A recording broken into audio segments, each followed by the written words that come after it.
秋葉原一ご飯が進むラーメンとか。すする TV。ずるずる。どうも、すするです。毎日ラーメン健康生活ということで相変わらずやってるんですけれども、先日ですが私すする人間ドック受けてまいりました。後日ですね、結果が出ましたら皆様にもご報告させていただきますので、ぜひぜひお楽しみにしていただけると幸いです。今日の動画はですね、そんな人間ドック終わりもう超お腹が減ってる状態ですすってきたこちらです。ドン。JR 秋葉原駅から徒歩5分くらいのところにあります、肉玉中華そばレンジスさんにお邪魔してます。こちらレンジスさんは今年の1月にオープンしたお店で、卵黄と味付きの肉でライスを食う。もはや麺そっちのけなんじゃないかっていうぐらいで、肉と米がうまい肉玉そばを提供するお店なんですね。甘辛い味付けの肉が入った肉玉そば。たまに無性に食べたくなる時あるんですよね。人間ドック終わりのすする果たして染みたのか、早速すすりに行っちゃいましょう。レッツゴー。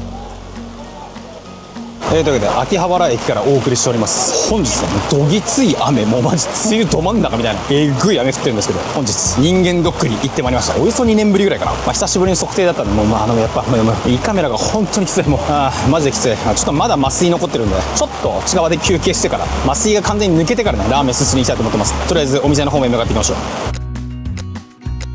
いや、麻酔抜けるの待ってたらですね、雨も結構止んで、いや、よかったわ、マジで。めっちゃ降ってましたからね、マジで。というわけで本日これから伺いますレンジスさんは、いわゆる徳島ラーメンっぽい感じの肉玉そばを提供するお店で、こういう肉玉系のラーメンってね、家系ラーメンもちろんライスめっちゃ合うんですけど、こういう系もね、めっちゃライス合うんでね、今日一日人間ドックしてたんで、朝から何も食べてなくて、もう夕方なんですよ。最高のタイミングでしょ。米と肉かっくらっていきたいと思います。すごいですよ。秋葉原一ご飯が進むラーメンと書いてますね。というわけでレンジさん着きましたので、早速すすりに行きましょう。レッツゴー。さあ、肉玉中華そばレンジさん、ド派手なショーケースです。今回はトッピングの肉が2倍になる肉玉中華そばダブルをプッシュし、忘れちゃいけないライスを並で、そして黒ウーロン茶もプッシュしました。おすすめの召し上がり方になります。ありがたい。人間ドックしてきた後から出てるでしょう。これ採血したんでね、今日は。人間ドックの結果に問題がありませんようにと祈りつつ、厨房を覗いてみると、注文を受けてから味付けをして炒められる焼肉がめちゃくちゃうまそうで、いい香りも漂ってきます。卓上にあるおすすめの召し上がり方にも目を通しつつ、腹ペコ状態でラーメンの到着を楽しみに待ってるだ。こちらが肉玉中華そばレンジスさんの肉玉中華そばダブルライスです。ピンフェンクリーミーな色をしたスープにいい味してそうな肉と卵黄のビジュアルがたまらない。朝から飯抜き人間ドック明けの体がドクドクと反応してしまうもの。このラーメンとライスを合わせたらえらいことになっちまうぞということで、早速いただきます。まずはスープから一口飲んでみると、シンプル豚骨。ふわりと豚骨が香るスープは鶏豚と野菜を合わせたトリプルスープとなっており、プレーンで癖の少ない万人受けするタイプのキャッチーな仕上がり。ほぼ丸1日ぶりのラーメンスープなので、じゅわんと体に染み渡っていき、心でその存在を抱きしめるかのごとく味わっていけるスープと僕のラブパレードといったエモーショナルなお味となってます。たまにはこういうのもいいんだよなと思いながら、お次は麺をリフトアップして、よっしゃそうする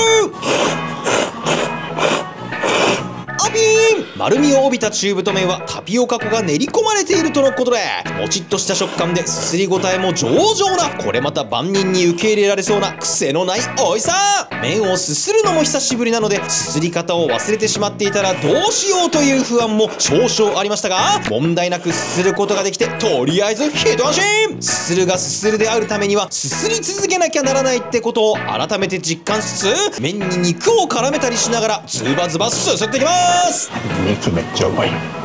まあ肉玉そばの本領はここじゃないんで見とけよこらということで、そろそろ本日のメインイベントいっちゃいましょう。卵黄絡ませるのめっちゃ映えるね。まずは崩した卵黄を麺に絡ませてすすってみると、マイルドなスープをさらに卵黄がまろやかに包み込んでくれて、一気にライスに合う味へと変化。そしてお待ちかねの甘辛く味付けされた肉にこれまた卵黄を絡ませてライスにワンバンしてグラウ。これがうますぎ。シンプルなタレ味の肉とライスの相性は言わずもがな抜群で、日本人でよかったと改めて思えるエイジアンランデブーを堪能することができます。ダブルにしても肉が足りねえよと思わせるうまさで、ライスを一気に進ませるお味となっており、食べ進めていくと肉やタレの味が溶け出し、濃厚な豚骨スープへと姿を変えていきます。後半はとどめに卓上のニラからしをスープに投入して、まずはそのまま食らってみると、これがまたうめい。ニラで米が食えるレベルにパンチのある味付けがされており、刺激たっぷりの味へとエスコートされていま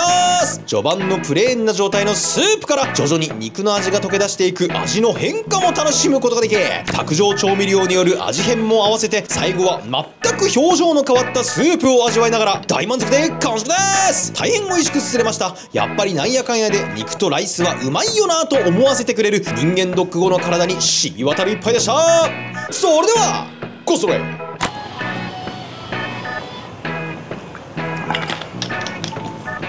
ごちそうさまです。ありがとうございました。そうです。ありがとうございます。はい、ごちそうさまでした。いやー、肉玉中華そば連日さん行ってきたんですけれども、肉うまかったっす、やっぱね。今日人間ドックがあった兼ね合いでね、お昼にラーメン食べれなかったんで、多分ね、昨日最後に食べてから、24時間近くね、空いてたんですよね。最初、すすり方忘れて、なんか、あれみたいな、いつものリズムじゃないぞみたいな感じで、ちょっと自分自身にびっくりしたんですけど、そんなことはさておき、連日さんのスープに、動物系のスープを合わせた、鶏とか豚をね、中心とした、結構分かりやすい感じのね、スープになってました。スープ自体は結構プレーンな味わいで、スープがめちゃくちゃうまいとか、そういう感じじゃないんですけど、結構万人がね、好きになる味なんじゃないかと思いました。麺もね、スタンダードの中華麺って感じで、プレーンな豚骨スープとの相性もよく、スルスルっとすすれる感じだったんですけど、やっぱ肉だね。肉ね、ただ味付けてるだけじゃなくて、しっかりこう焼いてるんで、香ばしさもありつつ、ジューシー、プリプリとした食感で、食べ進めてきたタレが絡んだ焼肉の、味がね、またスープ全体に溶け込んで、どんどんね、こう、旨味が濃くなっていって、結構ね、一番最初にスープなんですけど、一番最後、味の感じ方が全然違う、もう、めっちゃパワフルなスープになってましたね。まず、卓上のニラ辛味ですね。ニラの辛味、あれも結構ね、バッチリ味付いてて、結構ね、卓上調味料も豊富なんで、いろいろ自分好みにこうカスタマイズして楽しめるラーメンなんじゃないかと思いました。もちろんラーメン自体もね、しっかり完成されてはいるんですが、やっぱ肉とライスですね。いや、ほんと人間ドック後にね、バシッと食べるには結構ぴったりな大満足な一杯でした。いや、ごちそうさまでした。本日の動画も最後までご覧いただきありがとうございました。今日はね、肉玉中華そば連日さんというお店で、僕は連日さんの前にね、人間ドック受けてきましたね。もうすごい麻酔がなんかめっちゃ効いちゃってて、ずっとボワーっとしてて気持ち悪かったんで、ちょっと時間を置いて、この連日さんを訪問させていただきました。ラーメン自体はといった感じだ。前なんか言ったんだけど。やっぱ肉とご飯ね、美味しさが最高ですよね。なんか徳島ラーメンとちょっとまた違って、結構ライトな感じの豚骨スープと、味付きの肉でガツンと食わせるみたいな。ああいうラーメン僕はね、結構好きなんで、たまにはこういうのもありだよね的なね、ラーメン屋さんということで、皆さんからいただいたコメントの方を読まさせていただきます。オールドスタイル二郎と背脂チャッチャ系の共通点と相違点を論ぜよ。なんか文章問題みたいな。配点どんな感じだったの気になるな、これ。部分点とかあるのかな。でも確かにこれは結構難しい部分あるな。正直二郎系と背脂チャッチャ系って結構ね、材料が似てると思うんですよね。二郎系は背脂と豚肉と豚骨。で、チャッチャ系も背脂と豚骨は豚肉多分入れてるところもあるのかもしれないですけど、だからそこまで大きく変わる部分ってなくて、今はね、二郎系もその乳化系とか非乳化系とかいろいろジャンル分かれてますけど、昔のラーメン二郎の画像とか見るとね、もうめっちゃ非乳化なの。結構なんかこう、なんていうんですか、醤油が立ってそうというか、なんならなんか蕎麦つゆぐらいちょっと透き通ってるとか、正直僕自身、自分でね、食べたことないからなんとも言えないんですけど、昔の方が今よりあっさりしてたのかなっていうところもありつつ、多分時代とともにこう進化していったんでしょうね、二郎系もやっぱ。チャッチャ系ももちろんそうですけど。チャッチャ系はむしろね、スープがこう乳化してるお店って少なくて、なんならスープ自体は割とあっさりしてて、上に振りかける背脂で結構こう、こってり感を出すというかね。二郎系は割とスープの方に油が回ってるイメージですね。でもどこなんだろう、相違点とか難しいな、マジで。材料は多分共通点なんじゃないですか。二郎系もチャッチャまではいかなくても、そのスープでね、煮込んだ背脂やっぱラーメンにかけたりするからね。言われてみたらでもかなり似てる部分ではありますね。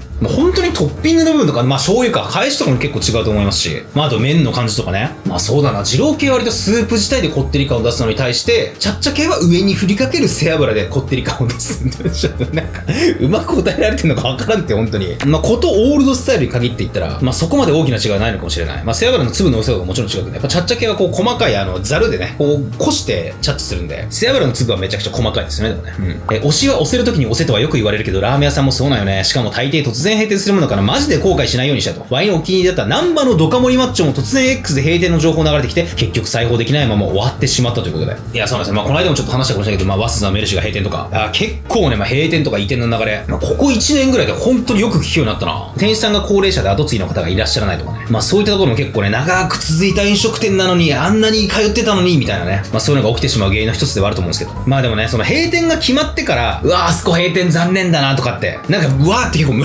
群がってくるって言ったんだけどさ、まあそういうとこあるじゃないですか、やっぱり。だからまあ自分が好きなお店だなっていうところは、普段からね、やっぱ普段使いでまあ通うっていうのがね、一番いいんじゃないかなと思いますけどね。まあいつ閉店するかとかって、まあもちろんその告知はね、今時結構するお店多いと思いますけど、正直店主さんがどう思ってるかとかね、ただ話しただけじゃわかんないし、お店に行ってるだけじゃ全然わかんないから、やっぱね、これからも続いてほしいなってお店には、まあなるべくね、通うっていうのがね、いいんじゃないかと思いますね。本当にね、やっぱ推しは押せる時に押せっていう話ですよ。インボイスって聞いたら西武ドームのことを思い出すのが野球人の差がってもんですね。ちなみに西武には弘前工業出身の成田春瀬投手がいるので、ぜひ応援してくださいということで。西武ドームって昔インボイス西武ドームっていう名前だったんです。僕ちょっとこれ存じ上げてごめんなさい、知らなかったです。まあそのネーミングライツ的なやつなんかな。2軍の名前がインボイスライオンズだった時なんてあるんだ。今はどうなんだちょっと僕わかんないですけどごめんなさい。確かになんかパワープロとかやってたらなぜか横浜の2軍だけなんかサーパス湘南みたいな名前だったりして、これどこの球団だみたいななったことあったりするけどね。で、西武には弘前工業出身成田春瀬投手がいるんだ。ドラフト会議で西武から4位指名。弘前工業高校っていうまあ僕の地元の本当高校ですね。まあ最近は甲子園とか行く感じの高校、まあ公立の高校なんでね、行く感じじゃないけど、結構野球部の友達とかで工業行った人もいましたよ。しかも大鰐町出身なんだこの成田出身。僕と名字一緒だからなんかすごい親近感湧きますね。まあそれこそね、西武ライオンズといえばね、やっぱ私すると同年代のね、外崎修太選手がいたりするんでね。いやほんと外崎修太選手もう大活躍ですから、外崎選手の後を追うような感じでね、この成田投手も西武ライオンでね、一花咲かせてくれたら嬉しいなと、地元的にね。まあちなみに僕は日本ハムファイターズファンなんですけどね。